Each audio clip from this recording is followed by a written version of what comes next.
think gold is going to dip below 4,000 again. Well, that tells me they're short, basically. If you look at the open interest on COMEX yesterday, it certainly jumped reasonably in silver to the highest levels, actually, we've seen for months. The relationship between Japan and the U.S. Treasury. You can see the risks mounting in credit. And of course, gold is the escape from risks in credit.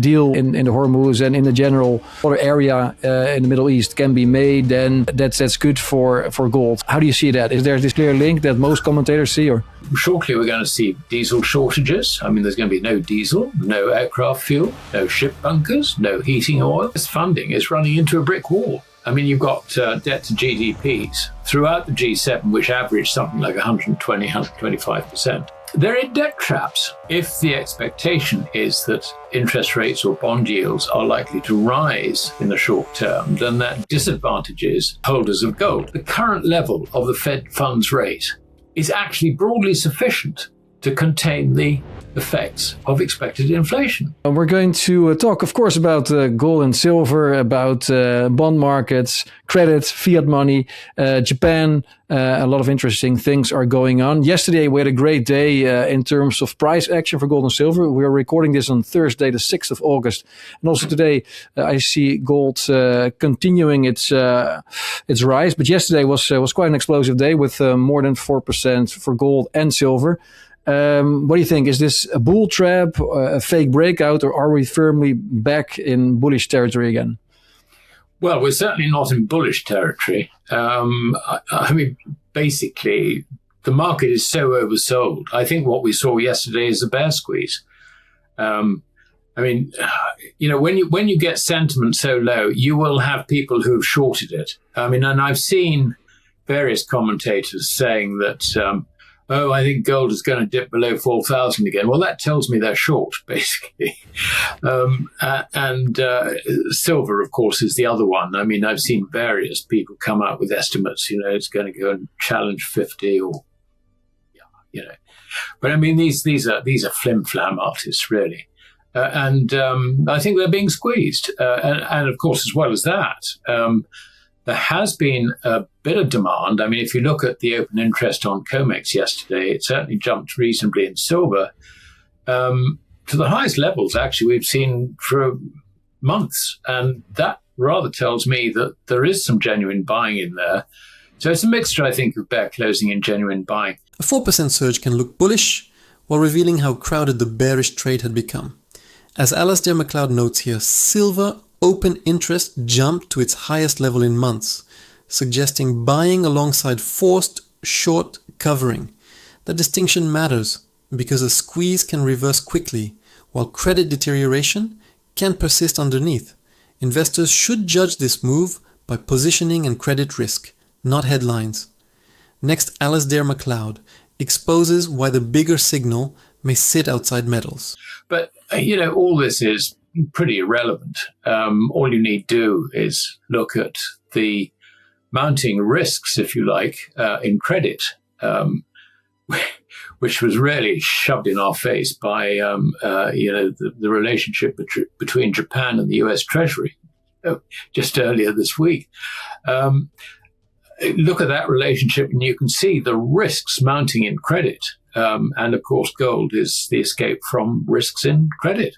So whether this is the bottom or whatever, I think is irrelevant. I think you've just got to look at the risk factors and think, how do I protect myself? And the answer basically is, don't tizzy snatch. Don't worry about, whether gold's going to dip again or, whether you're going to get a better buying opportunity. I mean, if you take that attitude, you're not actually hedging risk at all. You are just trying to trade it. And as we know, most traders lose money. So, if you want to do that, good luck to you. Yeah. I also read another report by Deutsche Bank. I must say Deutsche Bank is when it comes to gold, they're spot on usually.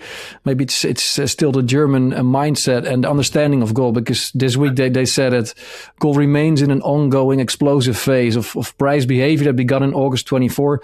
And with the recent correction looking muted, they maintain a constructive year-end outlook of at least $4,700 an ounce. But a lot of commentators, they link the price increase to a potential Hormuz deal. And if a deal in the Hormuz and in the general or broader area in the Middle East can be made, then that's good for gold. Gold does not need a geopolitical story when the credit system becomes the story. According to Alasdair Macleod, the real issue is mounting credit risk, making gold protection rather than a short-term trade. Deutsche Bank's $4,700 outlook reinforces that the correction has not broken the trend. For savers, waiting for cheaper entry can leave the hedge missing when risk reprices. Next, Alasdair Macleod unravels why the Hormuz narrative may distract investors from the monetary signal. How do you see that? Is there this clear link that most commentators see? Or? Well, it's interesting because up until now, every time there's a threat of war or something like that, gold seems to get hit. I mean, the market is so confused over this, and it doesn't help because of all the propaganda going around. I mean, President Trump has tacoed like 20 times on this. One day he says, we're going to bomb the bastards into the Stone Age. And the next day he says there's peace negotiations. Then the following day we're going to bomb them again. And then following day, peace. I mean, it's just, the fact of the matter is that the Americans have got themselves cornered at the behest of the Israelis. And it's not working out well for them at all.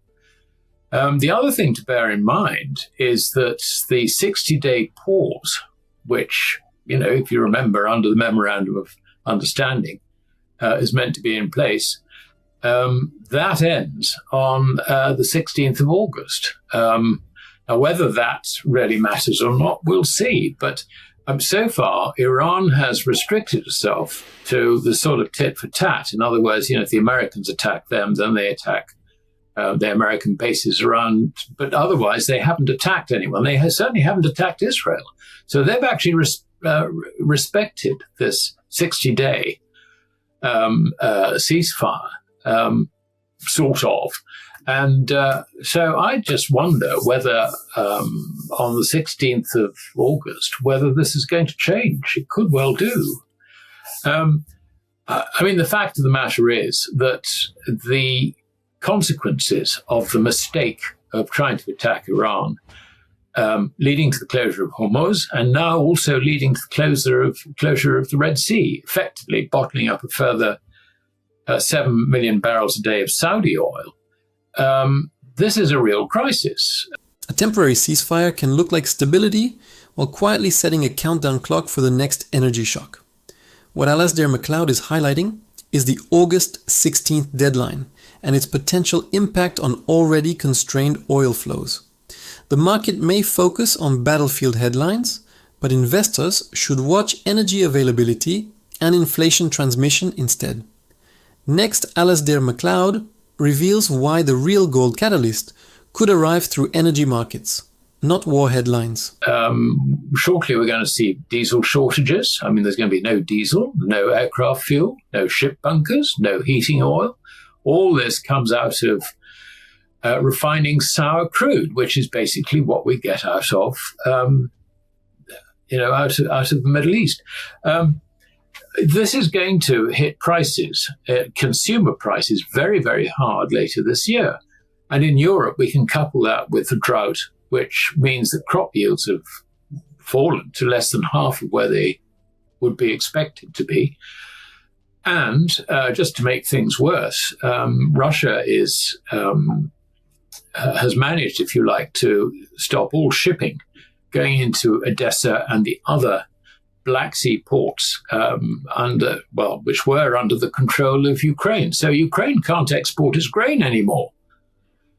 So global grain prices are going to be rising quite sharply. This is everything. It's a perfect storm coming together for governments, for G7 governments to deal with. So, what happens? Well, we know what happens. They will have to print in their effort to stop their economies tanking. Put aside the inflation sort of argument. What that really does mean is that the purchasing power of these currencies is effectively going to be running into a collapse. The fact of the matter is that when it comes to funding the expansion of credit in the form of currency and bank reserves, this funding is running into a brick wall. I mean, you've got debt to GDPs throughout the G7, which average something like 120, 125%. I mean, there are outliers like Japan on the one hand, being 200 or 240%, however you measure it. And Germany, which I understand is around about, 75% now. But its economy is really, really struggling. They're in debt traps. So how do you get out of this risk? The danger is not just higher prices, it is the currency response required to contain them. This is where Alasdair Macleod's thesis shifts toward G7 debt, with debt to GDP averaging roughly 120 to 125% across major economies. If governments respond to supply shocks with more credit creation, savers face purchasing power erosion, even without a formal crisis. Next, Alasdair Macleod exposes why the supposed solution to economic weakness can become the threat to cash itself. Well, the answer is you get into gold. And I think we're at the point where the markets should be waking up to this. I mean, they should have woken up to it a lot earlier. I mean, markets are effectively broken. And as to the point as to whether this move up in gold, if you like, is the start of a new trend, the fundamental facts suggest, yes, it is the start of a new trend. Basically, not because of the merits of gold or silver, but because of what's happening to credit. It is entering a stage of, a period of collapse. There is no other conclusion you can come to. A bit more about gold. What I find so confusing and fascinating at the same time is that the argument goes from, okay, so if there's a Hormuz deal, then oil prices will go down, inflation expectations will go down, rate expectations will go down, and that is traditionally good for gold. But over the past few years, we saw rates go up, like the 10-year yield has gone up from 0.5% to almost 5%. So at the same time, gold was rising. So in this correlation or this link between lower rates and higher gold, or higher rates and lower gold, over the past few years, it was the other way around. Gold was going up anyway, despite rates going up. So there's this recent narrative that it's really good for gold if rates go down. And in the end, rates have to go up because of everything that's going on, right? Because of the sheer amount of debt that's issued over time. So could you enlighten me a little bit? Like, what's the link between rates and gold? Gold can rise with higher yields when investors fear the currency more than they value the yield. Alasdair Macleod notes that the traditional rate-gold relationship breaks when credit risk dominates, explaining why gold advanced despite the 10-year yield approaching 5%. The overlooked issue is what those yields say about debt sustainability, not merely opportunity costs. Next, Alasdair Macleod unravels why rising rates can actually strengthen gold's case during a debt-driven monetary regime. Okay, well, in times of relative stability, what traders will look at is the relationship between interest rates and the yield on gold, the yield being basically the lease rate. If the expectation is that interest rates or bond yields are likely to rise in the short term, then that disadvantages holders of gold because they're losing interest, as it were, on the currency. So that, if you like, in times of, let's call it normal market volatility, is the basic relationship that has evolved. However, if there is an increased risk in the value of credit, and by this I mean specifically currencies, then the relationship changes. And this is why when we came off the Bretton Woods system, we saw gold run from $35 to $850 at one stage between 71 and 81. And at the same time, the Fed funds rate rose from something like 5%. In fact, it dipped down to about 3.5%, up to around about 19.5%. So there was a sort of general correlation between rising interest rates, rising bond yields, and a rising gold price. But that was a time when there was, if you like, a growing and perceived risk to the purchasing power of currencies. And remember that we had inflation rates which were running far higher during the 70s too. I mean, we saw, believe it or not, the Japanese inflation rate in the mid-70s hit, at the consumer price level, hit 30%. So this is, that, if you like, is where the real difference is. Now, so what are people expecting today? Well, if you look at the surveys in America, and what America does, we all follow, let's face it. If you look at investor surveys in America, I think the two main surveys, one of which is, I think, University of Michigan is one, and the other one is the New York Fed.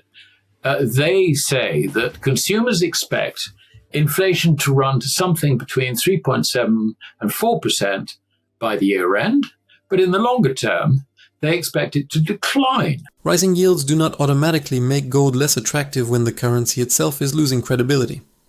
According to Alasdair Macleod, gold climbed from $35 to $850, while US rates surged toward 19.5% during the 1970s. That historical pattern matters because today's investors may be overfitting a normal cycle relationship to an abnormal debt cycle. Next, Alasdair Macleod reveals why inflation expectations could matter more than nominal interest rates. From those levels to around about 3%. They think that's going to be the long-run rate of inflation. So in other words, the suggestion is that the current level of the Fed funds rate is actually broadly sufficient to contain the effects of expected inflation. What we need, if you like, is the representative of all the commodities which are going to be going up in value, and that's gold. Yeah. I mean, if you look long term, the value of a basket of commodities valued in gold is pretty constant. You get commodity bull markets, which actually are bear markets in the currencies. All the people who talk about, Conrative cycles and all the rest of it, I mean, they miss this fundamental point. The world basically works on credit, not on gold. Even when credit is tied to gold as a gold substitute. But, if you literally, there will be some variation in the value of a basket of commodities, but mostly that comes from the interrelationship between currencies and gold, not from gold itself. You could instead of gold, you could buy any sort of commodity, but it would have to be, a basket of them to get rid of the individual characteristics. What happens if, let's say, suddenly nobody wants magnesium? The price would collapse. They find a substitute for silver, complete substitute for silver. And let's just dismiss the monetary argument for a moment. It would collapse. What happened to silver in the 1870s was when Europe went off silver standards following the Franco-Prussian War onto gold standards, the silver ratio rose. The hidden benchmark may not be inflation itself, but what an entire commodity basket costs when measured against gold. What Alasdair Macleod is highlighting is that commodity bull markets can actually represent bear markets in currencies, while gold remains relatively stable against the basket. That reframes gold rising as currency purchasing power falling. Next, Alasdair Macleod exposes why silver carries a different risk profile despite its monetary history. It shot up from, sort of 15-ish to, sort of 20, 25. Why? Because, the monetary value went out of silver. It wasn't demanded for its monetary qualities anymore. So, the point I'm making is that gold is representative of all commodities put together. gold is the most convenient way of buying that basket. That's what it amounts to. You can buy silver and get a more volatile version of it. But then again, you're getting specific silver risks.